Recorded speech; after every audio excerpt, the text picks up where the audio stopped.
So Wes Hunt, what a privilege it is to get time with you. I saw you on my calendar and I immediately just went, oh, I don't know how far do we go back? Is it 19 years?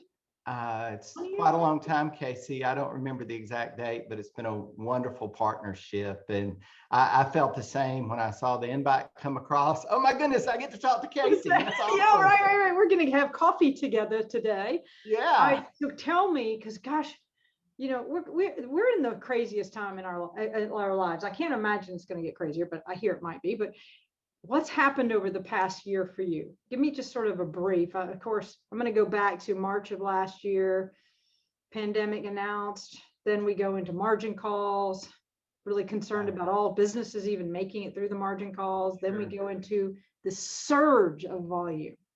Yeah. So with that, sort of give me an update. What's going on? So like every other mortgage company, we had a great year last year when you look at volume and profitability. But that came with challenges and difficulties as the pandemic did set in. Sure. All the uncertainty, what are we going to do? We didn't understand. It was very interesting. We have our annual conference each year. We were at the Avalon there just outside Atlanta. And it was the day we were going in to start the meeting was the day that the news is there's 30 possible cases of COVID in Georgia. So it was a huge decision to go forward with that meeting. I got my executive team together. We weighed the options and we decided to go forward. And thankfully, we didn't have any COVID cases as a result of that meeting. But the following Monday, we went remote. And my team shined, honestly. It wasn't a big lift for us to go remote. We always provide extra workstations because this business is what it is from an operational perspective.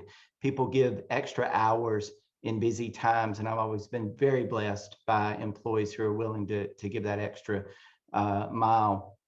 So that wasn't a huge lift for us, but the huge lift was, how do we manage in a remote environment? How do we stay engaged? How do we encourage people through a very difficult situation? How do we lead in a very different time when our employees are not only faced with a greater workload than ever, they're faced with, now I'm a teacher or a daycare provider, or, just I'm a caregiver now, and I also have to work. So we focused very hard on making sure that we looked at both sides of this. Yes, we got to get the job done, but we need to make sure that we take care of our employees and that we're flexible. My manager stepped up. We did scrum meetings every day. It was like going to battle, and they won the battle. So they just did a great job of supporting me and our entire employee base through this. And we're coming out the other side a better company because we've learned to engage just like you and I are through Zoom. I'd love to be sitting in the same room with you, have an opportunity to give you a hug, because that's the kind of thing that you can't replace through a Zoom call. Right. But what you can do by standing up your cameras and interacting virtually in that way is you can get and see facial expressions. Right. So we've encouraged the use of cameras throughout the entire company. And my managers have reported back, wow, this really makes a difference. I get to see my people, the looks on their faces, and engage. And, one of my managers, they're taking 15 minutes at a point during the week, and they play virtual bingo. I love it. So it is the little things. We can talk at a really high level from how we manage and how we encourage our people, but you can't miss some of the little engagements for employees to not only feel valued, but feel connected. It's interesting because I'm writing down, by the way, virtual bingo. I'm like, I haven't done that one yet. I've done a lot of things, but not virtual bingo. It's really been interesting this past year, what I have seen. I think there's a common thread, great leaders like yourself stepped up, their whole team stepped up with them. They literally leaned in to the challenges Yeah. and figured it out. Yeah. Now, fast forward a year later, tell me what's your greatest priority you're working on right now, knowing where the market is? So, you gave me that question. I had a little bit of time to think about it. I think the greatest priority where we are at this time, having grown to almost 800 employees last year. Wow. Yeah. Yeah, it's terrific. And that doesn't include, the offshore partners that are also handling tasks every day for us. So the challenge or the greatest priority is to continue the building of a management team throughout the company so that our managers can weather the growth, can be successful in the growth, and making sure that our highest level managers have the opportunity to build strategy, to think forward about where we're going as a company. Because if you're in the day-to-day, and we know how the mortgage business is, we grow up in this business. Sure. And many of us are doers. Going from a doer to thinking strategically is a challenge oftentimes. And sometimes you don't feel like you're busy because you're not getting hammered with the next task that I need to get done. I know exactly what you're talking about. But we have to have people that have that mortgage background and bring that depth to the conversation, along with just true strategic thinking and management. So we're working to continue to build the management team in our strategic thinking moving forward. And of course, there's always technology. Technology changes every day. I'm blessed with a great chief digital officer with a lot of depth and breadth in his knowledge. So we're constantly looking at not only, we think of the sizzle on the sales side, and we need that for sure when it comes to CRMs and point of sale systems, but infrastructure is equally important if you're going to run a mortgage company, because that data has to be secure and your systems actually have to operate if you're going to be successful. So it's balancing both sides of that and thinking strategically about moving forward in both of those areas from a technology perspective. So it's interesting that you said your greatest priority is to build your management team. When you think about your management team today and that growth, what qualities are you looking for future managers to join your team? If you could pick, 1 to 3 qualities that are real important to you. Sure. So Casey, you know a lot about my culture and who I am. I do. So I would say the first thing that I look for is, are you going to love the people that you work with? We can do a lot of things, but in my opinion, if we don't care for those that we're working with, we've missed the mark from the word go. I think the second thing that you have to do is you have to love with accountability. I will say that, I'm a pleaser at heart. So accountability has been a challenge for me as a CEO and a leader. And I've had to learn and engage with people and because that's not the inherent part of where I go. But I've also learned that you don't run an organization this large without accountability. You got it. So you have to move there. So really it's keeping the human factor in place, caring about people, accountability, but also you have to want to move forward. You have to want to win and have a desire to do that. So that would be the 3 qualities that I'm really looking for in a management team.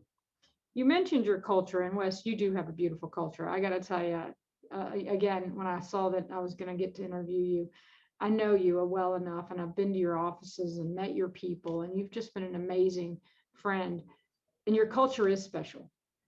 Are you concerned at all I don't know if concern's the right word. Are you focused right now? Now we're in a new remote environment. You got all that square footage. I'm guessing it's empty like mine, right? Yeah, From a percentage standpoint.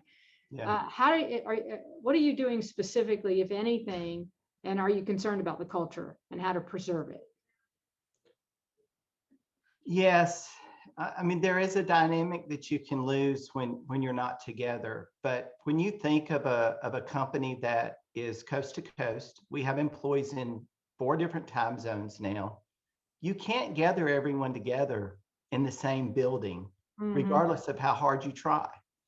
Sure. So being able to engage virtually is a necessity in the world that we live in. Sure.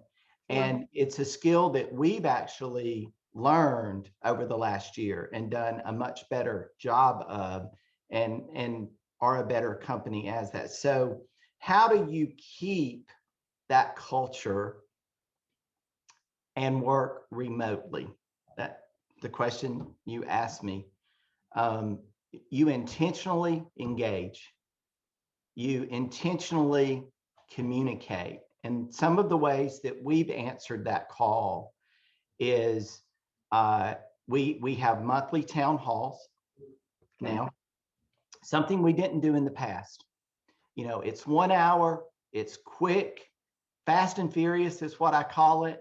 A lot of topics covered, just skimming the surface to let everyone know about the new things that are coming down the pipeline, the new projects that we're working on, the new initiatives. And then sometimes we might zero in on a particular very important topic, but it gives everyone an opportunity to engage as a company. And I have had so many wonderful comments from my employees, from the bottom to the top, saying, Wes, I feel more engaged, I feel more informed than I ever did. So Mhm. intentional communication Yep. is so important to keep people engaged. And then we have to work down through the departments that, I have to rely on department managers that they're staying engaged with their employees. Mhm. You have to crank up the camera, have your one-on-one meetings with them. Right. Coaching is not something that should just happen once a year at your performance evaluation. Coaching should happen in every conversation that you have with those that report to you. That's only fair to them. And, we can do that virtually, but we Sure. have to be intentional about it. I love the intentionality that you're talking about. And I think that's the area that every leader right now has got to really put in front of them. How do I preserve this culture or even enhance it? Nobody wants to go backwards. We all want to go forward. We are focused. You'll be interested. And by the way, if you're interested in having somebody on my committee, I'm creating a committee to give us feedback. We have a whole culture program coming out, how to preserve it. Now, we've won 20 culture awards, really blessed by that. I have amazing leaders, and you and I both know we're a reflection of our people. But that intentionality, and I wrote down, like you said, virtual bingo, and I'm like, okay, I haven't done that one, but I've done a lot of things that are systemic that really make a difference. And especially in the remote world, I'm more connected. Because we used to do a Monday meeting for a whole company, and we would blast everybody into corporate, and we'd all be in a circle, and I couldn't see everybody. Now I see everybody. Yep, It's a exactly. totally different game. Now the key is to not let those meetings become stale and ineffective. So I put a committee together. You might be interested in this, and said, hey, our company meetings, how do you guys want to change them? And I had a committee come back and give me all the references of, hey, here's the name of it. Here's what we think the calendar should look like and what the agenda should look like. And I'm going to do that almost every quarter to keep it fresh Mm-hmm. and let them have a voice. But I think That's excellent. intentionality right now in communication, preserving the culture, you can't do what we used to do, right? Just walk in the building and the culture created itself because of our energy. Mm-hmm. And so anyway, I love, love, love that. Where do you think, let's pivot to a minute, the future. Let's end with this one. Where are we going and what's your projections for our industry at large? Goodness. Don't have the crystal ball, of course, and we're in a different place from an inventory perspective than we have ever been. I've been in this industry either as a real estate agent and broker or mortgage lender for 30 something years now. So never have I seen a time where every house has a bidding war, and we're seeing cash offers are looked at first, followed by conventional, followed by government products. Do I need an appraisal or not need an appraisal? So it's very, very different in that respect.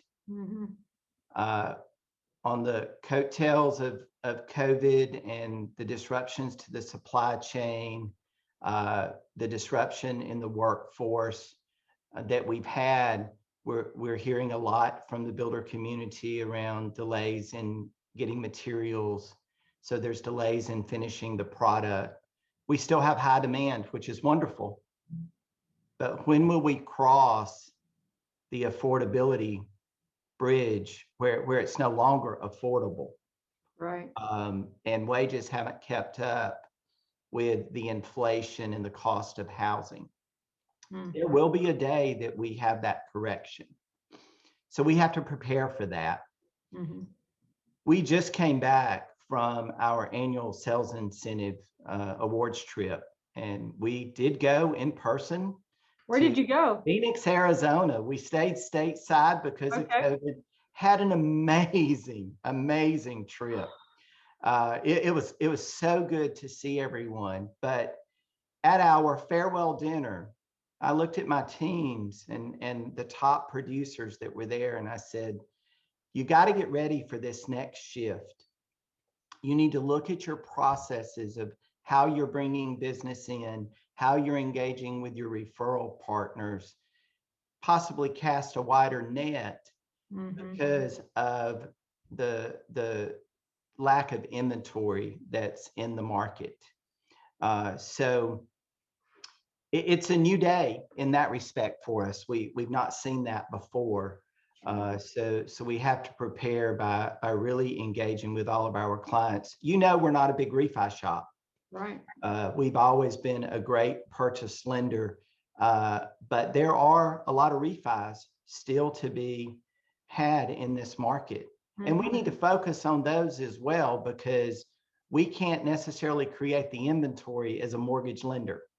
So we can cast a wider net, we can expand our market, but we can't create the inventory necessarily. So those individuals who are in their homes who need to refinance, take advantage of this massive equity growth that they've had, is a place for us also to focus, to bridge that gap through to that next really big purchase surge that is going to be there, because we do have the demand, we just don't have the product. Right. It'll be really interesting how this inventory shortage is going to play out. And it is going to be a scrum for market share, right? For the business that's out there, it's who can capture it. Because we're not building the houses, but we certainly can help. We can help finance them.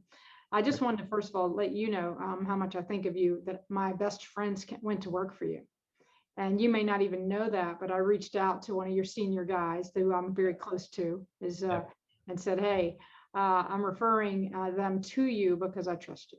Yes, and, I was aware of that, and that is a great honor. Because I know that you have many, many options when it comes to that. So thank you for trusting us with someone who's that important to you. Well, I have no doubt that you guys will equip them. Obviously, they went through our training, but they have to hit the market, and they've got to have a great leader, and you have great leaders around you that I trust will absolutely take care of them and make sure that they're highly successful. And of course, they've got me over here to take them to lunch every day if I need to. They will be successful for you. So let me just say, hey, what a pleasure it is to see you and to be with you for this short period. Same here, Casey. And I couldn't have more respect for anyone in this industry. Not only do you take care of your people, I feel like you work to take care of this industry nationwide. And you provide a platform for so many people to speak, but you also provide so much wisdom and insight to so many throughout the industry. So thank you what you do to help my business every day. Well, God bless you. We exist for you. So have an amazing day, and we'll talk again soon. Thank you, Casey.